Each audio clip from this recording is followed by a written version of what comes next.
Exatamente às 3h15 da manhã de domingo, 12 de outubro de 2025, o céu sobre a região russa de Kursk foi cortado pelo zumbido de motores compactos e persistentes. Drones ucranianos de longo alcance avançaram em baixa altitude, seguindo trajetórias irregulares para escapar dos radares. Seu objetivo era claro: atacar um centro logístico ferroviário que serve como centro nervoso para o transporte de suprimentos para a linha de frente.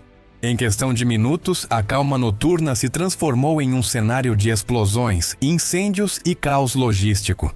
As defesas aéreas russas tentaram responder com rajadas de mísseis traçantes que iluminaram o amanhecer, mas não conseguiram parar todas as aeronaves. Vários drones perfuraram o escudo e atingiram diretamente o entroncamento ferroviário. Uma explosão arrancou o telhado de um armazém, outra destruiu uma fileira de vagões de combustível estacionados e uma terceira desativou trechos inteiros dos trilhos. O solo tremeu como um breve terremoto e o brilho das chamas se espalhou pelos bairros próximos. O entroncamento ferroviário de Kursk não é uma estação comum. Conecta rotas que ligam Moscou e Briansk aos corredores para o nordeste da Ucrânia.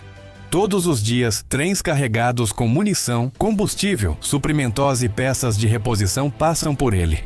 Um único comboio pode transportar centenas de toneladas de material, o suficiente para sustentar brigadas inteiras. Interromper essa cadeia significa cortar as artérias de suprimento que mantêm a ofensiva russa ativa. Atacar aqui é atacar o coração do sistema circulatório militar. Os incêndios levaram horas para serem controlados.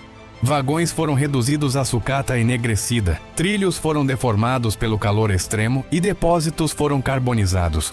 Imagens de satélite posteriores mostraram um quadro devastador. Estruturas desmoronadas, trilhos retorcidos e colunas de fumaça visíveis por dezenas de quilômetros. Analistas apontaram que o ataque fazia parte de uma campanha sustentada para saturar a logística russa, forçando Moscou a dispersar as defesas e gastar recursos em reparos constantes. O Ministério da Defesa russo relatou a morte de um civil de 81 anos e descreveu o ataque como terrorista.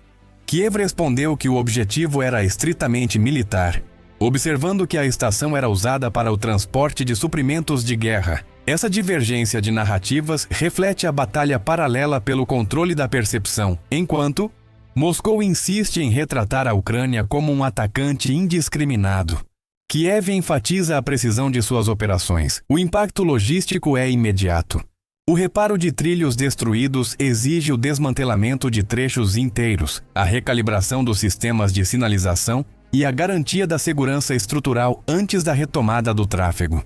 Cada dia perdido significa dezenas de trens parados e toneladas de material acumulado.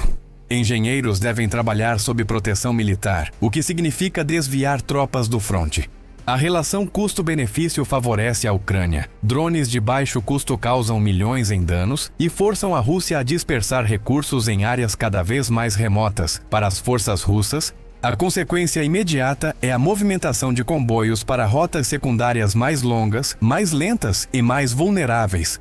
Os trens são a espinha dorsal da logística militar. Perdê-los significa aumentar a dependência de caminhões e estradas, que estão mais expostos a emboscadas e ataques. Cada trecho destruído força a improvisação, levando a elasticidade da rede logística russa ao limite. A reação internacional foi imediata. A mídia ocidental destacou que a interrupção das ferrovias em Kursk demonstra a capacidade da Ucrânia de atacar profundamente a retaguarda. A Al Jazeera noticiou que o ataque faz parte de uma série de operações que buscam saturar a logística. Em Bruxelas, a OTAN o analisou como um sinal de sofisticação tática. Em Washington, como um lembrete do custo crescente para Moscou. A mídia russa, em contraste, enfatizou as baixas civis e a narrativa de um ataque indiscriminado. O simbolismo é claro.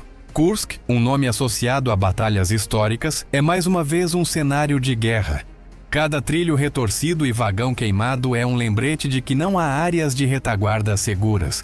O que parecia ser uma zona de trânsito invulnerável tornou-se apenas mais uma frente. Ao amanhecer, equipes de reparo tentaram limpar trilhos secundários, enquanto brigadas militares vigiavam a área. Colunas de fumaça continuavam a subir e a incerteza se espalhava entre a população. Exatamente às 3h15 da manhã, Kursk. Entroncamento ferroviário. Trilhos destruídos, depósitos fumegantes, um brilho no início da manhã que destacava a vulnerabilidade da retaguarda russa. O que aconteceu em seguida deixou todos em alerta.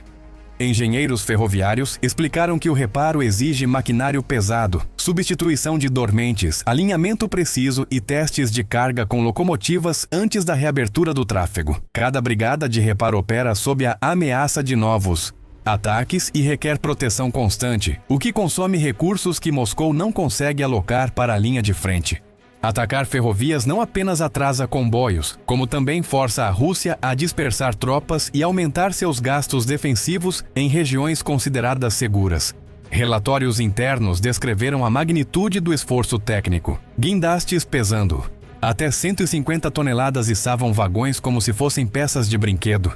Soldadores especializados trabalhavam sob toldos improvisados para evitar que a umidade danificasse os cabos de ligação. Cada novo trilho precisava ser alinhado a laser, e dormentes de concreto substituíam os antigos de madeira que haviam sido carbonizados. A precisão era vital. Um erro de 1 milímetro poderia significar futuros descarrilamentos. Os eletricistas enfrentavam outro desafio: restaurar as linhas aéreas. O incêndio derreteu cabos e isoladores, deixando trechos sem energia. Para improvisar, instalaram geradores portáteis a diesel e instalaram linhas aéreas temporárias. Enquanto isso, a sinalização era restaurada com sinalizadores manuais, operados por funcionários agitando lanternas e bandeiras, como se a estação tivesse voltado um século no tempo. Trens que normalmente circulavam pontualmente nos trilhos agora tinham que esperar horas ou até dias. Prioridades rígidas foram estabelecidas. Primeiro combustível, depois munição e, por fim, comida. Trens com suprimentos não essenciais foram retidos em estações secundárias, criando gargalos que se multiplicaram pela rede. A vida civil em Kursk também mudou abruptamente.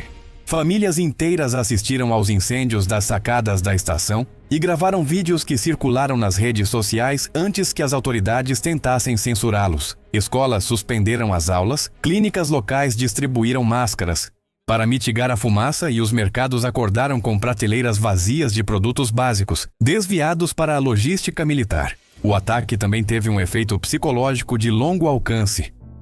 Para a população russa, a mensagem foi clara: a guerra não está mais confinada às linhas de frente.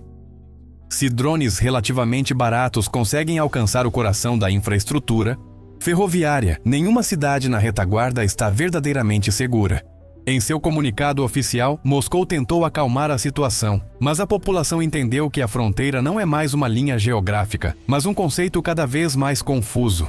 Analistas militares ocidentais destacaram a eficiência da estratégia ucraniana. Um drone que custa dezenas de milhares de dólares poderia forçar a Rússia a gastar milhões em defesa aérea e reconstrução. O desequilíbrio econômico é evidente.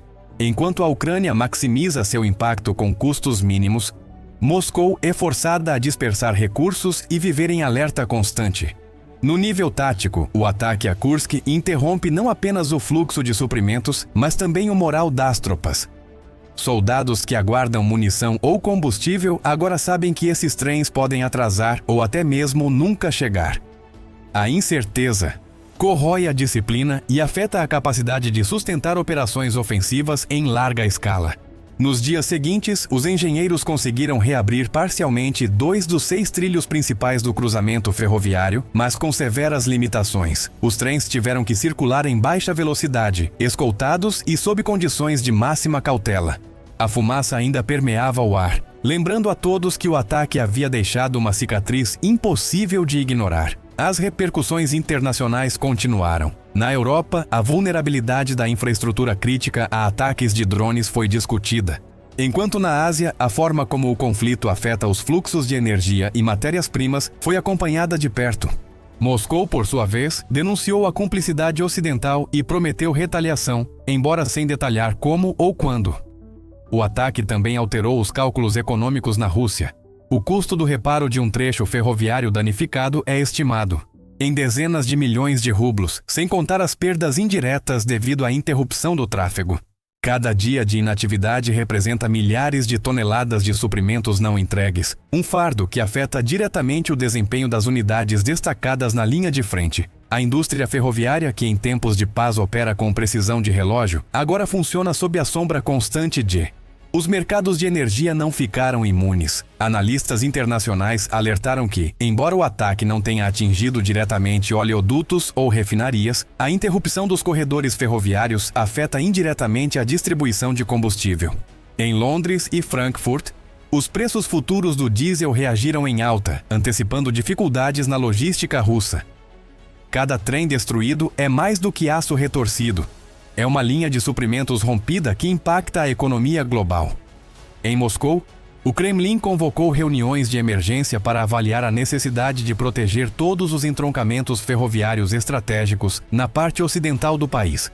O problema é de escala. Proteger centenas de estações exigiria uma quantidade de recursos que a Rússia não pode comprometer sem enfraquecer outras áreas críticas. A vulnerabilidade estrutural era evidente. Um vasto território com muitas linhas expostas e um inimigo que aprendeu a explorar cada brecha. Os estrategistas ucranianos, por sua vez, interpretaram o ataque como prova de que a guerra assimétrica funciona. Não é necessário destruir um exército inteiro, basta desorganizar suas artérias logísticas para que ele se desintegre por dentro. O eco de Kursk confirma essa lógica. Por mais forte que seja a máquina militar russa, se os trens que a alimentam param, todo o mecanismo desacelera. Kursk acordou diferente após o ataque. A estação voltou a operar, mas não tão segura quanto antes. Cada trem que partia o fazia sob a sombra de um novo medo, que um zumbido distante na noite pudesse, em questão de segundos, engolfar a cidade novamente em chamas. Exatamente às 13h15 da manhã, Kursk, cruzamento ferroviário, uma data e hora, que permanecerão gravadas na memória coletiva como um lembrete de que, nesta guerra, não há lugares seguros. O que aconteceu em seguida deixou todos em choque. Inscreva-se para não perder essas novidades.